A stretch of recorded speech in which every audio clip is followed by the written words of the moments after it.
Basic Truth Sabbath School Banner ay in muncung sumako na anniversary buing bu pakai Yesus Kristus ini kahindi mube. 2 quarters sungahi the list of this iti hijizil buhi agizilin tuin simun getsung agilung tain. Koi hizong le hijisim munhi ayo hijinya kabuhi deya ani sipnum josin hizla anuya contact number ki ben hi ki phatlam lo bai contact ba in thosing thei wa kot ki hanga hi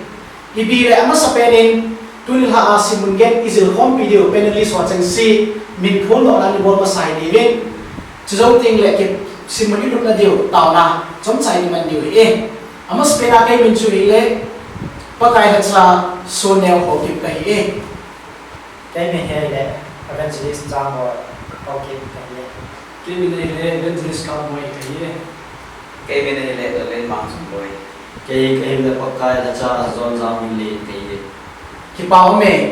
cái phone đó là phát đạt số đi này sai đạo bên tôi in Simon ilut thì là đi bên they sa ta in pakai là cha zon zam ni in cái bạn ta này mình bị leo cái bao mình thế amen này là tao thế và nó có bao cái thế tôi đi discussion thì nên chúng mình pakai anh sẽ đối với mình là cha cái hồ dấu sẽ đi mong cháu bên lang muốn tin ai ngày đi hồ dấu sẽ pakai na thu hi no man het tu sa cha chil sa ni na pan tin ngai cha ni mi ka pakai so sta ni kam tao be amen tu ni hi Simon get ai in Simon get chu athupi ya le hi chi hola anyo pe kiti the list of these kiti tu ni ki ka bu mi su ong na ne ya chu tu ni Simon va lung chin chang ki pi chu ya le Matthew bung so ni la cha so ni in penalty so chang sin rong lung chin chang hi ilibet pi wa ke man pen sin ni ta bia ka sei pi ne hi ve hi chu hola anyo pen khat na bon na chang siu chu ke ma ne bon na he pa the phat the bu pyo na Bible chang sa hoi ma jingin Jesus Christ in thuma tam ta hagaw hin kwa i khan to video le i phat chu video lin ta ani sei do a thil la a i sei jing khat chu in i chi Bible chang a ko ai mu de i mu do te chu i phem tia le Jesus Christ le sin ani ne la ya ama ani bol ta bom thudi a bon ho justice chon yan na bon ho chule happiness of si ani bol ho chu e hon jong in ei su ke ni wa Jesus ade hi ki chu mu de chule ama um chi tho wa ama bol ho i bol wa hi le e hon jong i chi um chen ho si si chu mi da ngo ko mai i tho ni ti nai i bi se am hi tia chu bol wa hi le pathin le ngam ki sei jing na ata ade ki sei jing ben chu a mong e i ti ben wa chu e hon jong tua hi chu na chu the hi le ti ka sa nai i bi se am ka se ham ai chu Jesus Christ thu lo hi pathin le ngam alim le agum mu do na the chule pathin ite bong ai ho va chule mi ho la pathin i piti mu do sa va na hi to ke pho do na chu ya chu tu chung simun sunga hi i cho cho apan ba cha na ai ni na ama sabenin Sunday lesson ani lo ke din i Sunday lesson chu kam ti ti ngai le mun chunga thu hi phun do na ki introducing the Sermon on the Mount iti English style la chu Jesus Christ pathin le ngam thu ai hil pat a ki pat na hi mul chunga athui lo hi athui la la saw pe nei tia ke hi ji chu the beatitude aki de English ai ho pawa num na ta be tia Bible translator ai mo na hi cha chu hoi la ki mo mi ti tinga hi le a Bible chang chu ai thui ke pat na ma sat ben chu Matthew bunga chang ni na ki mo in hi chi an sim ko mi de ve ti ve phát hiện sinh cái gì cán sinh đang chân linh in chủ tiên lệ ý biết sinh mang thì sinh về thì về mấy thiếu cũng ngã trang nhà bệnh sinh cái gì chuyện âm mà bảo tôi âm mồ chú ý chỉ thu hệ hiểu bản đàn này hà gạo bảo phải cho anh nuôi mình về ý sẽ đang là bản con sống hoa hiền anh sẽ tiêu họ anh nuôi mình về ý sẽ đang là thật luôn mua ông thì ngày về mình ông những tiêu họ anh nuôi mình về ý sẽ đang là âm mồ lấy sự anh nuôi thì ngày chọn phát anh mà kia là đang sao anh nuôi mình về izen an tile amo chu ba din hi ve chang se kinai pi se kinam minung sit te ho an no me hi ve izen an tile mo chu kilung sit ting hi ve minung thim ho no me hi ve izen an tile amo pa thira mo ding ma hi mi su cham ho no me hi ve izen an tile amo chu pa thi cha te ki ting hi ve chọn phát ra bol xin thôn nô mì về Israel địa và năm trong mùa hè và thiền thu phát tình bộ biểu hành lặng khi chỉ phải một cha cô này mù lỗ chuyện phép đi ngang này Jesus Christ is the attitude ever nung nata be thui ben isim tim vale practical reading ini ni pa ate ma si even practical reading chu isimai le to te boro te ti pa ma se pena application cho se na isa chi pham ise ip ka se onung chu ti ma ichila isim sung pai chon phat na kinyo sa na happy na cham na si chu le lung thiên na zo si Jesus Christ na se su ki na hin chúa ta đồng suy nàyว่าฮิตยาจุลินคุยเหมือนไปเลยไอ้มาหินกูบอกเสร็จที่เราว่าอีเจนนั่นกินเดี๋ยวเลสต้องชิมพัฒนาคุยดีดีนะนะจุดที่ไอ้พี่เสร็จเป็นอะไรสุดฮิตแต่บอกว่าจุดทุยหรือจะจุด practical reading ฮิตอินเองก็เต็มเลยว่าเจสุคริสต์นั่นสิ่งที่บอกว่าเชียนสิอ่ะบ้านที่ชิมต้องเป็นอะไรเลยน้องหมดชิมตรงนั้นเลยดูจุดเล็กไม่ฟังตรงนั้นน่าฟังนักกีฬาสักเดียวเจสุน่ะบ้านจะสักเป๊ะที่สิบปีที่ชุดหินโคชุดนี้ไว้เลยเลสจุงไงชีวายเยอะดูอาบันติงเลยว่าไม่ว่าดูนะไม่เป็นจังจุนสิมิกันนี่น้องเลสจีนี่เว้ไอ้จีกูตั้มตั้งนั่นเลยอีกอย่างเกี่ยวกับนี่นะชุดก็เล็บน้ำตะปนดินไปโดยมีหิมเตจุดพาดินบ่อยได้น้องหัววานี่เว้หางผู้มาผู้ปีชุดเสียที่ป่วยมินไม่ว่าอินหลวงคงไม่ป่วยอัตุนันสุนัขป่วยจริงจุดที่กินสวมจังสิจุอาศัยว่าผู้เป็นฮีฮิจิบ้ามาจุนับว่าจุมีหัวอากิลังหันจุดที่อัมมอนนับจวนพัดดาวจุมุทัยจุดที่จุดเล็บวานานับเปล่าสับว่าจุอยู่ฮีอาเมนทุกปีมาสิ่งนั้นไอ้เนี่ยที่ไปบุญจังจุเจสุนชีบังอันลิว่าบังอ่ะว่าที่ไหนอาศัยเดลิทิลคนสกุลนั้นเลยที่คนนั้นไอ้ที่ก็ตัดสินมาสิ่งไอ้เนี่ยที่ไปบุญจังคนนั้นก็สิ่งนู้นก็จุเป็นนิสโกว่าโดนนุ่มหัดกันในเล็กสมัยสกุลสิบพอยจึงโดนนุ่มหัดในที่หายนะมีอาทิตย์นะที่เอลชุดที่พิธีที่ว่าจึงเลยมีอาทิตย์นะว่าจุอีที่ที่มาที่อินโดนักกีฬานั่นเลยอีตาบังอิน moral lesson ที่สิ่งต่อไปนะที่ป้าไม่เนี่ยชุดเดียวกันด่าเห็นก็อาจจะเป็นเลยจีอีเทนดีว่าจุดจีจุดพิหารพิหารที่มังหันที่จุดยัดที่มังไงเลยจีเวลาจะทำเป็นอากิซาเลยนี่ขัดตุยนั่นเองไอ้เลยคิลซอกไปนั่นเองนั่นที่มังสิ preserve ชาวเขาใช่ไหมไอ้เจ้าที่มังงูไอ้เลยตัวไอ้คนblessed are the poor in spirit ไอ้ที่น่าจุดจีบังอาอีเอาดิวตัวเองเสียท่าที่นั่นเองเลยอีพีเห็นเสียน้องน้ำแต่มีขัดจุดเกี่ยวกับจุดบุญเนี่ยอีที่จริงเลยอโมวาที่คนนี้จีบังอาอีเอาดิวจีจุดพักลุ้นอะไรเวลาจุดอะไรที่นั่นเองอีจีบังอาง่ายจุดอีขอเราปันปีขอเราง่ายใจที่จุดที่ปัดตัวนั้นที่จุดรักษานั่นเองจุดเลยไม่ว่าอินที่จริงเลยเพียงโคตรจริงเลยโคตรที่มุมแล้วจุดว่าอันนี้เลยโคตรเฮ็ดที่นั่นขมูน่ะอย่าจมลำตาก็ใช่ที่ปั๊มเบสสิ่งอาเมนอีจิจูเห็นลอยปัสโซนเนี่ยวันให้ตายเชื่อตายเฮียจูซีเล่ไม่ว่ากิติฮีอันนี้เกล้าอาเกี่ยวเวลาหมดนะพัดจุนัดตั้งอาศิลป์จุเล่อาบานาบอกว่าจุดยามาสักหลายเจสุคริสต์เสียจูโมปูนับปีเป็นจูเอวจะโมปูไหนนี่เป็นที่ช่วยกูนะอีเพียงโมปูนั่นจูนี่ขัดอากาศปีนักหัวนะจุดทิ้งเลยอินกูว่าเหตุปีน่ะเจ้าสิบัดสาธุอีว่าจำนายสิมเทว่าจุดทิ้งเลยทัวร์สันเจ้าเสียอีกเอาไปที่ว่ามีที่เขาเทิ้งไว้เลยสิเลยไม่มาบอกงานจูบุญเสียละกีฬางานจูที่ไหน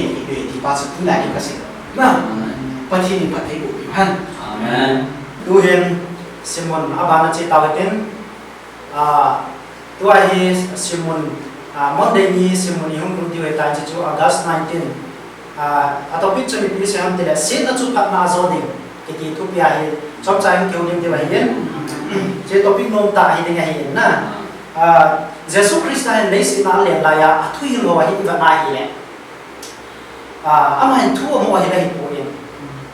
ไว้ใต้แบบสิ่งนั้นเห็นอาพาตัวอามุนตัวกิตัวจุดที่ตาอัติรุนโดโรอาทูตัวกิตัวเห็นอามันทูในเรื่องสิ่งที่จะว่าทุยลีแบบนั้นเห็นมูลจุงอาทุยลีนั่นเห็นอาจจะเป็นจากอินเซตาวินมูลจุงอาทุยลีนั่นไปที่ว่านั้นเห็นที่ไปหมดอ่ะนะ chu context to kito hichilai pha dingona anung zui ho dinga na se ni ala hichilai anung zui ho chu koi ham ya he Bible na anung zui ho chu hi na se na he gam chane Matthew bungli cha so ni la na dia Matthew bungli cha so ni la na chu in Galilee Decapolis Jerusalem Judea gama kule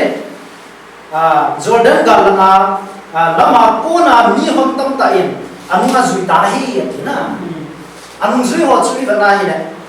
Galilee Decapolis chutin ta la Jerusalem Judea chutin la Jordan lui galana mi tam ta ara ama ho chu territory chui ba na hi ne Roman te ko noya Roman sokal vai ho noya khau ta ho ya mai ara ama ho hin hichilai muna hi ifana hi anung sui ho hi common people na chu mi mai mi ha mai ngan sang hi de hichilai la chun ho hi lo sang za na azao ji na tim ho sang na ti jam ho hi lo azao ji ale hichi ho la chu ifana hi amo hin social condition ase dinga chu amo ho chu nga hi itabang thil ke bolam ti le tek sang ta ta lai kai na sang ta ta do chama ho dinga hi po gi lim be kha nei chilai pha dinga chu kina na hi dia ana nei be se choice ana nei be ro ani la chu amo hi so bo ga na ki ana ke bol ji ana ki sudan the ji he ta ba chu mi ho bo eta ba chu mu pa ke na nei ji na he ta ba chu ama ho jong ki ngai se ta hi bu bang hi ta ba chu Jesus Christ ta na ji ana hi ta bang condition mi ho ki chi na le sudan thia anei ho chu ama hi chi chu ba si na pa chu ta ma khat na le tu lam ti pa chu nei na he chu ani tu ho he chu hi ale he chu lai chu ga no chi Matthew bunga na cha na de cha chu Jesus Christ na thi chu bunga cha so ni le ki na kon cha na le he simen ka te sa so ni le ki na chu mit khiala mit ha khiala ha ti ki sei chu na za ve aban sa chu ga na a hi wangin keiman nang ho za ka se hi mi ki lo tu hi un ama wang pui hi le na ngai phe zit lam be nga chu lang khat zong to pi in pui hi le pui hi le he ding a bua na song kol sunung la ding bua chu na pun lien zong chu pe zingin pui hi le apo pu dinga na chamlo ba bola mail khat na puya chu mail ni chu che pin na hinga thu na chu pin na hinga thil pha thu ma chu ki he mang san hi he chu ana hi lai na ti ta ne le ya chu min na ngai phe mang khat be le mang khat zong do jong na se na ya chu hi ala ba na chu na chi pe pe te ro ma hi ta ba na se ki na ro mu so la ni cha so ni na he ana ve ki no ni sang so ni to so ni na a hin na me mau chu agila ki la hi le en yes on adanga cha hi na tu don so on chuti bol leo chun alu chu a me a su kum pi na hi ding wa hi sin na ki zo sa hi lun sin na chu phat man zo amen na hi ta ba chu Jesus Christ a hin mi pi ho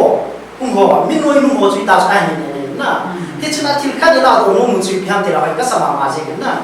mi khat na zin lang na ngai pia zin lang be ale lang kha zong do pe na ti ala hi chi philosophy Christian ho ki wai poi non Christian ho zin zong ki hil na sa ta ni wai na ade in example ding in that sa lai Mahatma Gandhi zong chu da ai na hi chi as hi chi ai mu do a kun chu Jesus Christ ta tu ile alung lu le zin impress le zin na hi cha ku na chu hi chi philosophy thu ta ai ngia le a hi cha ku na su Satyagraha movement ti ai bo ai na Satyagraha ki chu kam ti le hi chi India independent muna dinga British ne la do na dinga hi ale thu na dinga hi him la thal pang ro ba thu ta din pia hi chu ita chu India independent hi something like a movement ahimsa ti to na ai bo ai chu non violence thi san so ro ba thu ta thi san so ro ama na se ki na chudan non violence am my god na chi thu ta na le thi san so ro ka pathi nei ya za na se na hi chu ho philosophy ho India independent na him do thaina khat link pen result link pen ka amu yiro kaina chu hui aku na han the gospel aku na hichi tua Jesus Christ tam thu ne hil aku na an kila to Amen. ro pi le so kita bang cha hi ale tu ni a hi pathin thu hi bana hi ne ba hi pu na kita pathin tu gila gila hi mi wa ne cha le chi ba chi bana hi amo hi overcome zo British dia chu phat na le tu wei na anan le le na na ale tu ni a hi quay sòng khăn bỏ đi cả tiếng na adin lôi pa pa boy quay sòng khăn nay bỏ đi cả tiếng ale xin là chút thằng nãy rồi thì tạo na đi vào chút pi hi quay mồ na sao cái bỏ mấy na cái mà hay tụi rồi đây xin là khát phát na ai rồi thì mình đi adin gospel pa đi lại Jesus Christ cầm kinh tiệm này in nào chỉ là lấy xin lắng mà dạ đi ngom kia ina Jesus Christ in nai dima pasin mi nai dim mai le ngai ram la ni koi ba lo bai mo itu ma ha ning bote le aim bo gen te le ilung kim ron te ki ngai ram so bai ina ne tum se i nai ni sin do se aso he chi ke ba mai te Amen. Amen. Amen. ale tu hela chai na ni Bible chang khan na le na ki cho zo si tum cho na chun sin na hi phan na ti le tu ma fi cho Bible chang khan anh em kêu đến số Matthew bung sẽ ghi trang số là gì này là chỉ cái Matthew bung sẽ ghi trang số là gì này thì dễ chun mà dấu xia miên năng hồ ít tin là bol là để yum năng hồn dùng chút ta bong chun bolun thì dễ na mít lệ thì chú chọn đàn thuốc bê lệ thiên cao một thua hi Amen. amen thì chú cho hi na chú miên ít tin là bol là để yum năng hồn dùng chút ta bong chun bolun à thì na thì chút ta bong ngã chú miên hi bol tiếng là xin là cái tí chú nan se lo xin là cái tí chú cái cầu thầy chú xin là cái tí chú cái rồi thì vậy thì chú tu ni lệ sao nào cũng được rồi na bắt thầy của em lăng tu em abana lệ sang thì rồi bảo cả của em mà cái là anh đi ole cái bảo ya mình mới đi apa le le sang mai ta ina zile cái tàu hagau mà phát tumpi thì nhưng tâm pi nó tàu ấy chỉ pasin này con điều quan tu ni cái to cái hôm lim khom cái điều ấy để Tuesday ni le sang ni tu mi khu the good Samaritan mi hoi pa tum tam hi ni he ama sa pen le tu mi Bible chang le abung ti akim mu na hi le luk bung so akim wa bang da Jesus Christ tami the good Samaritan tung tang thu Samaritan mi hoi pa tung tang thu ni khai chai le lúc bung som chang som ni le nga pra ye la hi le dan sim mi kha Jesus Christ ko nga pa ya to cha ma pa le thu do le Jesus Christ ko atu to ma sa le si pao bang boleng tang to ni na kari thi ti he question bo ai ai tu le te evangelist te mi khat na ko nga pa hin tang to ni na kari thi ding in bang ka bole chin dong te bang chi do mi wai ek sana kha Jesus Christ ne na mi tung ta pil wang ta no do ma Jesus Christ tang to ni na ne thi ding in lai sing gun again bang ye chi elin chi ai le ta mi pa lai sing to win adong ama na dong na lai sing to win mong pa na pasin kun na lu sim pum pi na ha pum pi to ni ding ai nang ma na ki banga nei sa ni deng de ni ding ai chil le adong ai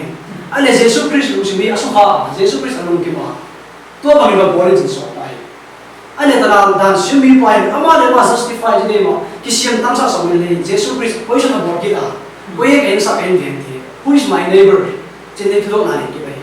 to mi je Jesus Christ lu bung som chang som ma pa lu pan ta Samaritan mi hoi pa tang thu variable ai mo gen te na ngen ai khan bei mi pa khani pasal khani Jerusalem apan Jericho zon le akal so le che ai la lam ki ma tami stranger pa je makal akal so pa ni robber stand so ma te lam pi ai ana vowa avan po te le go te na la sa ta wai ai na tom pa jo le Jesus Christ lu bung som chang som thu le khanai chu priest kat siam bukan pa ya siam bukan amu ai la bang wa lo le appear san ta che again bena Jesus Christ chang som thu le ni nai chen again ki awan levi bi khan pai ki da levi bi pa amu don ki da bai appear san ki ta che i thei din khan gu mi gen thei te pan pi ngai te ki thu pi hin chi ai ai la tala levi bi pa le priest pa ni siam bi pa le ana appear san ta bai esa na dingin dan siapa Jesus Kristus ngatang tu ina kali ni bang ka boleh jangan dong pai esa na ding ngai tu le bipil mis siam hei dinga ai lo le high class ai lo society su mai media musa ama le ma perfect isa mi kan nei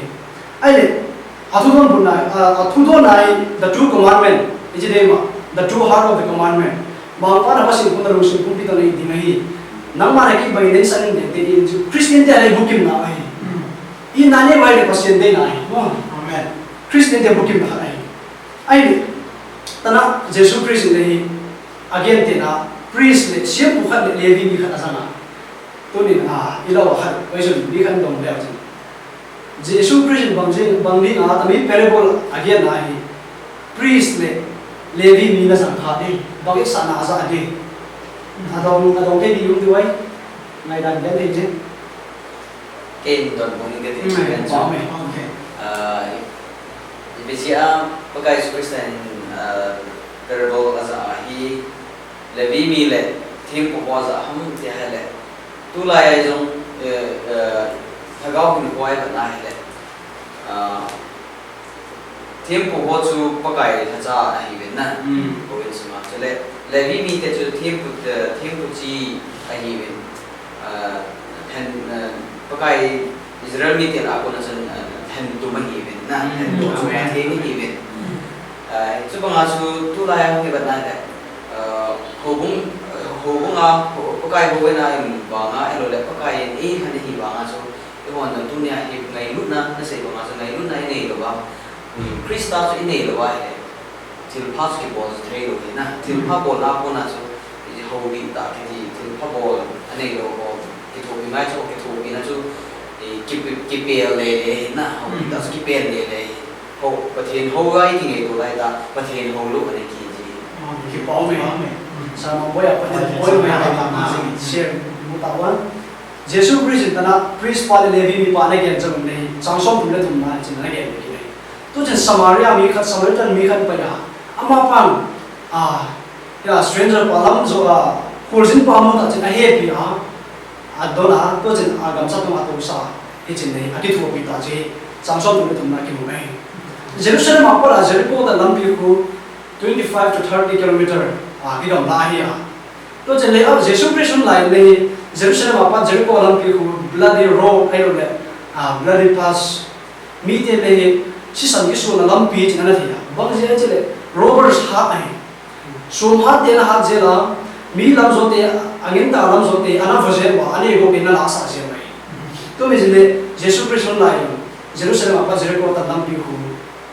lam pi dim nei ai le si sam ki su na mun chi le min ana gen che nai ai again ru khalu ko tana priest le levi mi te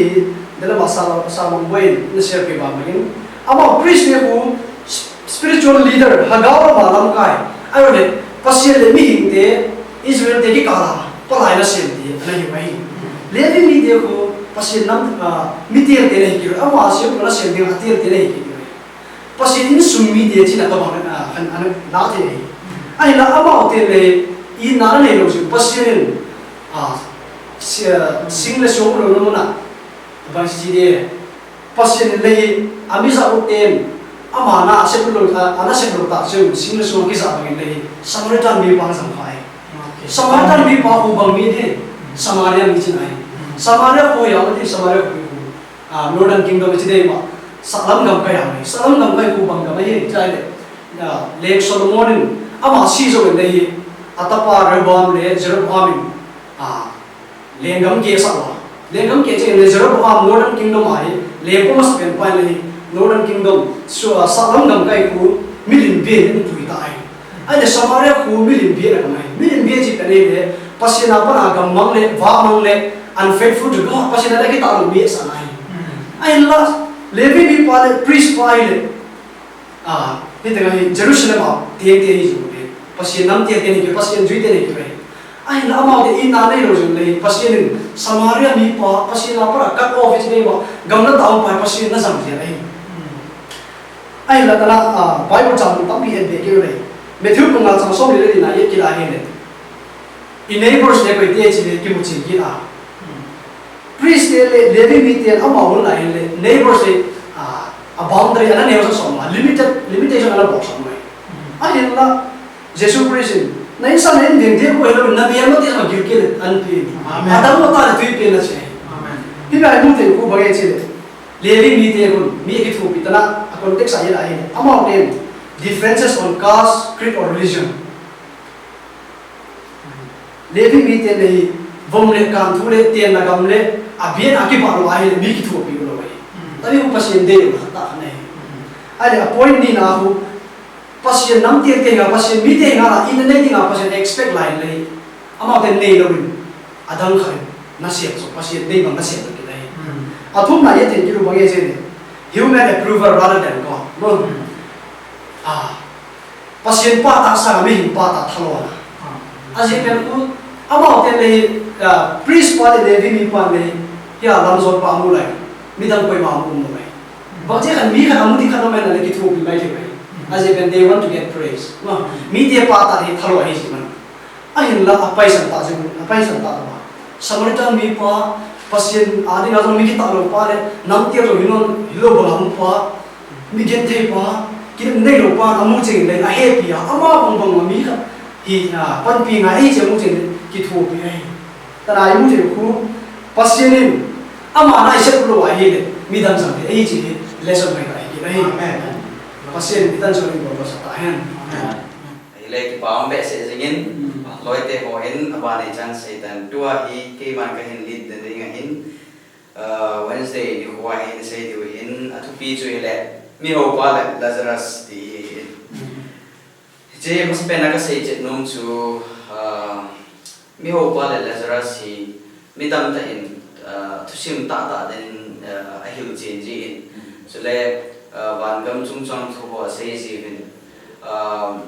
mi thi te na ban gama chi in Abraham ang sunga me ti ho thutam ta se hi jong le mas pena ka se chi nom chu hi chi hi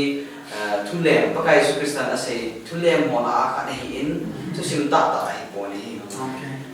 hi chi parable hi imun de hi lu bung som lu ku chang som lu ko pa som thum la kha na hi chi thule pakai su kristan a se na hi le na le chu lai kha chu a thu hi sim le han so te hi chi chun hiểu chuyện nó neo khả năng này cái gì khi cho lại không ai hiểu vấn đề này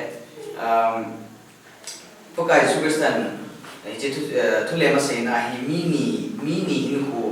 hin khu man đàn là xây khá chú là mi hồ bài khá chú là mi gần thầy bài na chú tên hi anh để cả hi lại cho lại không apa na cho lại không cho ý vấn đề hi là mi hồ số hi ai in over hi mi gen thei ho chule na kong chat mo ho na ama ho hi angai na chu mi ho ho ina chu la chiwa khot aga do ji wi chule angai na chu mi ho ho dong chun mi gen thei ho chu hin ki thu bi le ti chu expectation hin na en la en bat ke na hi le chulai hin pakai su san tu sim sei na hin hita buk chun mi ho pa chun na asu pi pa ne lo cha lo pa chu khotun anei poi ti na zong le hita bang thu le ma chung khan a chun pagai su san thu le ma se hita bang bang asu pi pa nei lo gan thei pa chu khotun nei lo khat aung kin lu bung som la ni abana chu chỉ sung suy vận này lúc cũng sống là ní trang sống là thùng map bất sống ní lại khách sung suy xem mà hay là thu liệm cả anh xây kỹ mi khách ba hình thu đồ ra ra bỏ na chân na chỉ ba hình sim đồ đến cái moment lúc cũng sống là ní na sim mình cái thế lúc cũng sống là ní trang sống là thùng nào rồi cái này là cái cái mi khách này thì là gì so in mi pala kon so mi khain na how hill and mi hill pakai so kita so say nahin nei ei ki hoppi ding in ko uza sayin natin na kadai kapa go su niya ne hoppi ding ka say ei say pi natin hibangin pakai so kita na za ma ko so say mi him kon nang ho chunga na mi him koin nang ho chunga vai hom le nei hoppi ai sim ada question ada tu. Itu pakai susah saya jawab ini cuci nasi apa? Mi hoza saya hendak saya jing tayun, na, jing tayun lang, naik pap kilo set jauh sia kuni kang se, nanti tadi. Amen. Selain itu doa di bawah kedai cuci ham tu le, hausat kita hi áp lối bồi na hậu sạch thế bác gai bác thìn phát thế này bộ thế anh là hông hậu sạch tiếng ai này mi hiếm hi cái thằng kilo xịn na không cái tầm gì na mi sẽ bắt kilo xịn na không tầm không tiếng ai này số tí gì đâu hiện tại anh số cái tin trong cái gì và nói là em dấu sẽ it's enough for everybody's need thế na mi hậu sẽ ngay tại ngài hình sẽ in anh là mi khát kilo xịn na đình em dấu sẽ hiện hình bồi thế na ya so it's yung he had him doing day with abana in say cái điều anh he chỉ có cái sự kiện tu sima say na hen thì ha lúc bông xong lúc bốc là xong là niệm mi hậu tên ni alam lowa karbar bola na alam lowa hawin akim mo ati boy pathin phat thei bo hane ma pathin phat thei bo hanin anh là bang sẽ unda so asopi nelo chalo ke thei pa so akitu pi no hon lo pa so na anh say do ini le chalai lúc bông xong là niệm hin thì các anh xin về nuôi isim biya le pakai superstar mi pakai superstar to mi khat pa ki bona chu isim biya ke nai le lu bung som le ni chang som le tum to hin som la nga na som lu nan sing chu na ma na za wa thu le ma se hin mi ho khat gam sunga ne put be se jing hi chun ama na lung thimin ka lo su cheng si ka koi khom na ding mun la om ta pon I ka lo ding yam I bi ka lo ding pathin alo so go so phat thei bo in na ahong ho sa ta ne hele ahong wal za ta awal wa chu ipi ka lo ding ham an ti ta ne to guys is na to sim se na se ba zu min he chu na ma na lung thima ati chu lung thima na lo nei ba ka lo so cheng si ka koi kom na ding mun lam ta pon I ka lo ding ham ati chun chu in aman hitin bowling e ati ka chang sa cheng si phe hang ting na asa ma le jo ka sa be de chu sa beng ting si sa beng ka te chu le ka lo so zo si chu ka thin zo si chua chun na hi chua chun koi kho mi ni mi ho pa chun avan ho chu ki koi ke ma ding ki koi ne ni ki sa le pe ki koi ne ni ka nei ko ti na na tu la yang he ga na he mi khat so hong ho ting a he a ki lo si de che che na a ki am koi che che mi ho pi na pathin phat thei bo abu ho chu pathin mi ho ne lo ben theo cái thổ pi na dinga pathin thil pi na ai la mi him chun ne lo bo in tam nei dinga le ai ma tin ne ki am quay je mi ho ke tu no po ya ai question ka ga do no me ni ho lai na ai don thei pen ni don mon na cái khát bằng hello le no ho kan do je no ho khát bằng no ho la khát bằng hi mi ho hi de chun koi bo hi ne ke thu pi nom de ti ba so okay sure là na cái đồng một này nghe cái báo mình quay sang ngày tay mi ho sai le cái chỉ mà sang chung mi ho sa ho rung ge le ka ge jin na mi ho sa ka di pi ji a hi mi ka hi cái thu pi nom lo na lung them này thì đi ha thì bài ka ge ma sai na a si chu cái pi ji nam ti la cha tam ta này ei bang again thei mi tam cho cái cho mi ho sa na ti nga le nó vào số đầu tiên là hiện là để bố là cha cầm tạm này không nó bị khá cho nên là lúc kia là không thể ya cho sắp xếp trong tầm ngày ông ngày của thế ya cho cái phụ pin nốt đầu là đầu tiên là này thế bây giờ mà na à đấy anh khát là phụ đồ áo không mỏ phụ anh học cái cái này chỉ nói ta bắt chín cái gần thế tâm bể phụ phụ đồ áo không mỏ dùng lúc thế mà mỏ phụ drugs này ham dùng cái mỏ cái này cho na cái chỗ tao không có gần thế cho ấy bằng là sung ra là bây giờ là chỗ là mà dùng cái đó này cho tao nói chỉ thuộc bị thế nào na hỏi cho thế chứ anh nhìn vào cái quan trọng không sai này na à đi hậu bung sung ai ai đồng phải là mi các bạn nào bắt thi na cái ta này đây chỉ nói ta gần thầy họ na thế mà cho thấy top số bor thầy chana na privilege này rồi tao education nào government council này rồi thì giờ cho mà thấy top số bắt thi giếng kuma zukam lova ita ma ayin chen ki sim wa e ka ki thu pi dingai ka tin na e cho ta ma ki thu pi ka tin chu ting ta le hau bung sunga hi ma sa pe nai cho ka va ding a ban le mi dam ho kim ve la ho na ki thu pi thai chan chu hui lai ham ti chu na chu ka va dingai ka tin no na e chu ke ma mu do la ka sa ye o Amen. Cái bám lại tin giang quay lời bà giang quay question cho hay ta nên đoàn một bị thế vin tôi hiện không khá là đi hiện anh cho sẽ tạo màu bằng ấy mi hậu cái gì hi abu hi great na cái lô set na pa hi hiện aban tele anh nhìn na chun thu sim ako na ila do theo ni thu sim tên ni ako na ila do theo chun ham tia hay cái chuyện mi hậu tên ni lung put hon na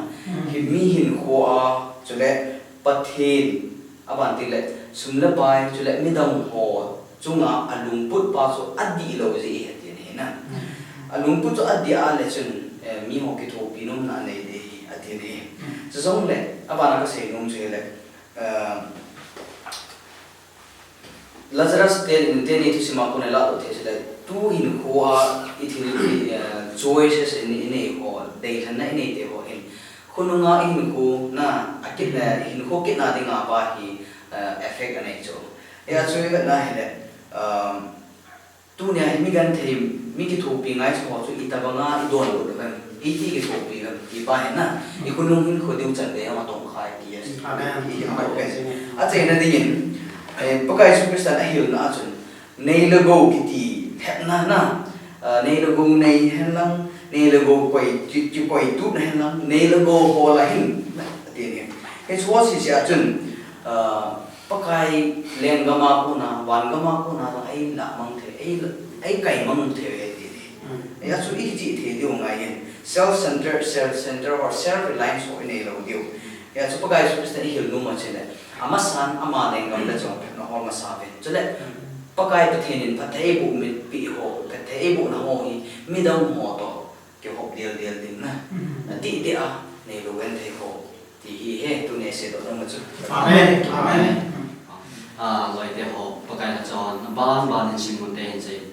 tôi nhà cái xin một định chơi lại bây giờ the list of these power ý chí họ là nhiều bên đi để theo dem điều ấy là Krista hiện coi về này là mấy thiếu bung sầu ni là lý bung sầu ni là ngao thu cái đồ là cái đồ một tan giặt chung để khăn cái đồ của đi ý chí họ là hiện mấy thiếu bung sầu ni là lý trang phần trang thùng nè với sự mai là bị tiếng thế là Krista cái xây dựng ấy ovin cái sa wedding temper cho wedding này bui này là ai cho hiện thì chỉ cái đó là sao cái thằng áp video đó này cái chuyện Krista này bị ăn xây tam thế là ni khăn ni là hiện chỉ sống trong cái cái xiêm nó mua lâu điều ấy thì hiện toàn rồi hiện là hiện chỉ hiện xây được ba này cho hiện xây nên nó mà 24 nào cái bên này là nên nó mà thiếu số hùng đan này là sign and wonders điều judgment ama hùng kít là điều thôi ai hiện để có bung so mi langai ka al kina le pian sei ki tam te ala hi chi an cha thu do a ton mo na hin mu na wa khon vai cho ai lo adam cha ho tui pi a giel te ho an pi miam ho khe kha lo mi ho cho jin do thi ma so kula tam te cho kai wa ti pathin le ngam to hin te ka ki ni ga nai hi chen ipi ki mu thayam ta la Matthew bung song ni le li na ko nai Krista hong ding ko na mi te hin ma azing ding thu ya ki mo hin ala hi cha hil ba na hin pi sei ki nam ta Krista hong na dinga ma azing te ho hin mo nga ding thu ya ki mo ki ko a sei be na chu watch atin sa pa chu watch and live as according to the promise of his second coming tin sa pa chu isu na ve jing yu ama ani ve na hong ki ding ti akitip na ko nga chu na nga jing yu he nên là bung song ni là ngay phải cái này nên sẽ cái tam thế thì chỉ ăn ngã rình đi hồ chun ipiti ngã đi ham thì ta thấy cái chân cái chân tay nó nhiều cái thì cái là bung song ni là ngay cái mùi chun ham thế là nó ngã song thôi mà cái mùi bạn là mi là tông thùng cái mùi bạn là ship to God kia ta là kia hem cái mùi cái này nên là nó ngã thùng thu lệ mà Christian có nó bị bên chụp cái ham thế là inga na wai mo ngai ma điều hiệp ki gin na nei ta watch mo ma to nga to thu chu em ko nom ki ne e le hi chi inga na jing wa ya hin na tong thum lo thum sai na chu ni pi ki mo ki nam te na chu hi chi hin to na wai italan pa pa thi ne ei pi inga ding wa long pai ve kan te de ngai ti thu ya ki mo na chi ba na chu Matthew bung som na chang som ni let som ni ngai ka sim no min he je ka sim te Bible ai nei vai le bo cha in Bible cho pang mo te chang som ni la join tin se nei chu le leng pa na mo za ta be ka se pi ni ve he chi ka so pi te ho la a neo pen khat na bo na chang se chu ke ma ne bo na tia adon bu ting o hi itu piu chu he chi ho la neo pen nei ele Krishna he Jerusalem ki cha ka tho sei ju yon adon bu na ko na thu do le na adon bu nai hi che hin hi ti na hin don bu le ki dang tai o me ele tu ne ki do no mo chu phang te la tu ne hi che kyo lim na ni ngai yo si yang ana ki don bu vil lam ana ki khol velang chu la ka chan khom bio yang hin don ka ni ele hi che bu ma sei na chu hi che ho la a neo pe no la khat na bo na chu ke ni bo na ai ati hi chu watch na hung ki ve chu ai le Krista i bola tu na Krista la ta sa pe non ta bon el anyo pe no la boli ti a hele khod do alvai mi chotam ta mi na chu in dam sun ki bol ne en ki mol ne ki zo lo le hi chu hi to bong anyo pe na ti hoi Krista ko ya sei na ai le ko i chu i bol le Krista i bol na hom ti chu la penalizon ka to hom bi han an adon me the la chom chan ne non ko la ki pa me ne ala ki pa me chi kui san chu kin don ko neo cha ka bo ta ding ka ding na ata wana se bunga chu koi pe ni bola le Krista ni bola chu hem ti very practical question ka hai ti la sa ta hai na ai chu ti ngai tu le han mi ke an thi za na ai la le mi kho to di za pi i ti zo mo mo le i si ti be ba na hi thei mo mo lo hi chu ya chu tu nya hi hi chi Bible changin a context a korum na pen hi ka i het thei chen du ka ki sen na ngin hi chi wang hi a ma capacity on do zui da izo thei kham ba ha sale pan pi ngai to hi pan pi na pa hu ni kam we example in hi chu hoi ai pa da in pan sa yon ti tingai ama se pen hi chi India ho thei na pen niu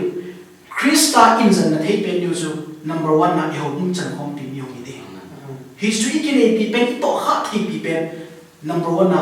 ikine pi pen ta san hen lan ta hagau la mi ta jong le iki bul phule ikine pi pen church member ni ong na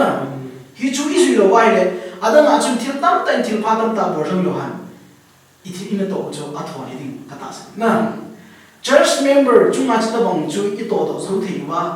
a hi ding le ani na i bor he su chi pem ti ting le i hi ni ko im khom pi chen khom pi to na kizan tu na pa he hi chi na sa ta su le thei ding kam we hi chi a simple thei pen ding ka ta sa ni ki pa men na don na cho hai ka sama mai ze min ke ya church ke ti ding la family no ni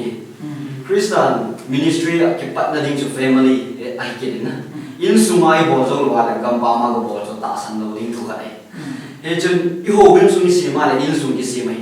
in su ni si na ba na chun ma ba na step ti chu I loi le pai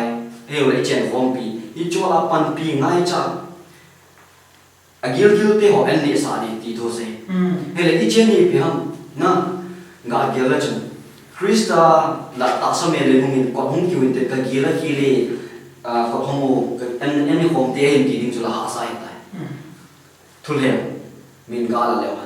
a ta an ga la le wa I che ka ga ma koi ta mong ka hi ko mi so pi wei ro le in sung mi wa ka ga ma gil gil na ya en ka ni no me pathin du ka he no me thoi I pon pi na the hoi I che hol a min na tha ma nei lo ka ga wa na gil gil an yo pe na ki ya hoi I pon pi wa Christian ni chu ke ni bo na he ti I ki ya lo li wa ka sei no na che byang ka la ga ya le la I che na ko ma gil gil la an thu ma hong ho dang cha tui thu ma hong chu Krista me le mo la chun I ti pa ni che pa ta dem la I ta bang lim no na lung thim na nei ta de na anu ma no ni ito bang chun tun I hoi mi hi mi kilo mi na I mu wa I bo da ki wa hi le Krista na sei wan ama la hong pun te I bo da ki ni no le ki ta o ki lem hong khan ding ai le chun a lem lai pang khau le chu ki cha o mai e chun tu nei ko mo pan pi ngai che teng ho win su ma pan pi ngai che teng ta ga wa an kong so khom pi no pathin tu he mo zo se Krista chon phat na me le mu te Chris amai ko janai le Krista ka janai tin ya lo te I bon chawin pathina ding kal song da ka dei kha hin chu ki ding le ban ba din amasam ki sei chu byang ta Christian mol chu ma thu sei na ati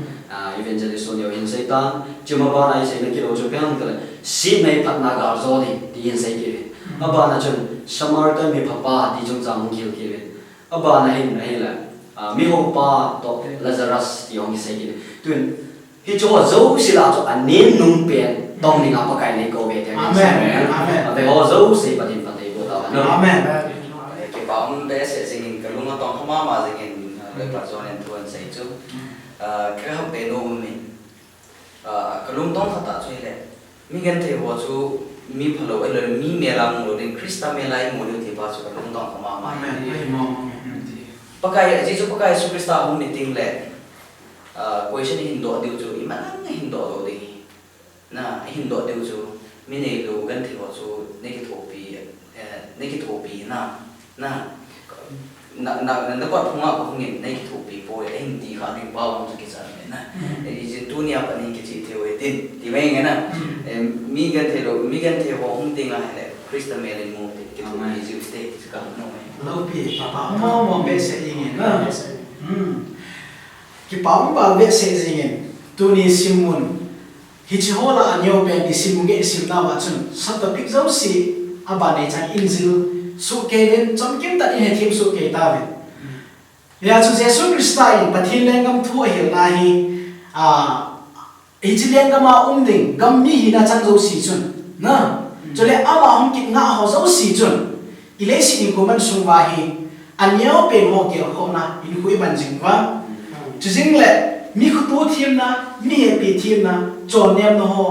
christa in ga sa jing pa su tu ni si bun pe na sta su bun ti va sa na ki pam he zingin pathin ba ei bu han lang ai kit ting le hi da bong klasi imu ki theina de min pathin dam nai pi han lang yim ki su kom ki theiwa the list of these kiti lekha bu izil na bai simun aban bai izil kom ki theina de min pathin bon chang ka thei bu pi han lang hi chika sum se chun bon chawin dam se ta wi de amen